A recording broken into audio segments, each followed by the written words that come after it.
Book bans refers to the act of restricting access to books.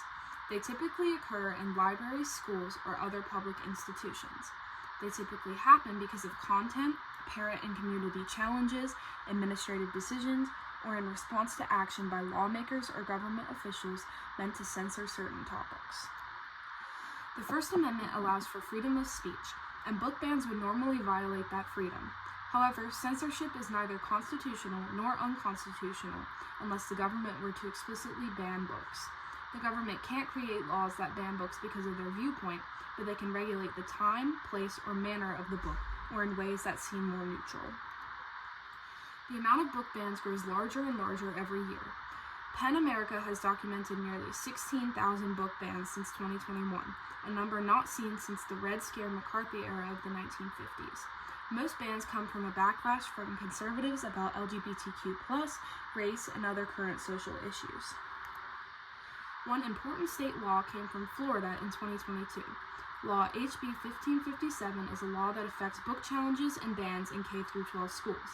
It prohibits discussing sexual orientation or gender identity in elementary schools.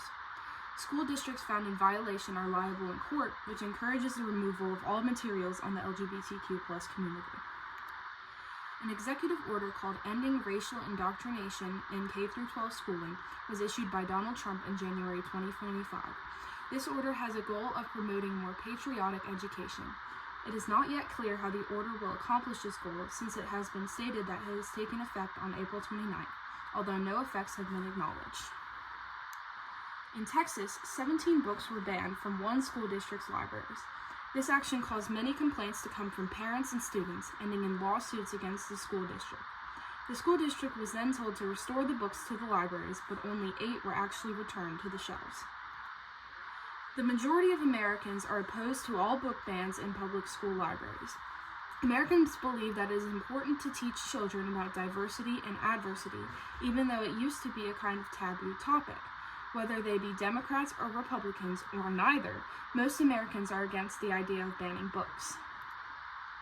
The book Persepolis was banned in Iran due to the contradictory issues expressed in the book, including views against traditional Iranian values and criticism of Iranian religion. This is an example of an effective book ban, as the book Persepolis was one that could be unsuitable for young readers because of its opposition to Iranian culture. Book bans in China have caused significant issues involving the publishing of new books around the world. While the Chinese government aimed to ban books against communism as a form of censorship, communist officials also burned newly printed books that were meant for export. This largely influenced the ability of China to sell new books to other countries, which changed the economy. Moms for Liberty is a nationwide organization composed of members who fight against curriculum in schools that involves profane, sexual, gender-based, or violent content. Members of Moms for Liberty use a website called bookslooks.com to review summaries of different books, and members also protest against keeping these books in educational settings. One significant organization that is against book bans is the American Library Association. This group works to fight against censorship and fights for the protection of free speech through writing. The organization created the Unite Against Book Bans campaign to raise awareness about challenges in book accessibility. The Conservative Party in America supports the decision of these book bans and have donated money to support the schools and states participating in these bans. Specifically, the banning of books that include topics such as gender fluidity, sexuality, and the LGBTQ+ community, and race have been common in school libraries in Texas and Florida. States with liberal governors such as New Jersey have spoken up against these book bans. These states believe that children of all ages should be educated in topics such as abortion, religion, gender fluidity, and race so that they are able to feel comfortable with themselves and their identities in society.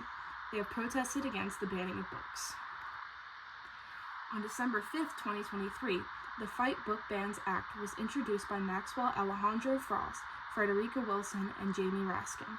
The bill aims to go against book bans by giving the Department of Education permission to award grants to cover expenses related to challenging book bans. This bill has not yet taken effect. The issue of the book bans will most likely not be solved in 5 years. One of the proposed legislations to stop the book ban requires the Department of Education, which is now being dismantled. Additionally, the House and the Senate are controlled by the Republican Party, and the president is a Republican as well. Since Republicans are for the most part for the book ban and against the Department of Education, the ban will probably spread further. Thank you for listening to our presentation. Book bans are a growing issue involving politics, law, and public opinion. As we have shown, they affect what students can read and learn, and the debate about whether we should or shouldn't have them continues across the U.S. We hope this helped you better understand both sides of the issue and why it matters.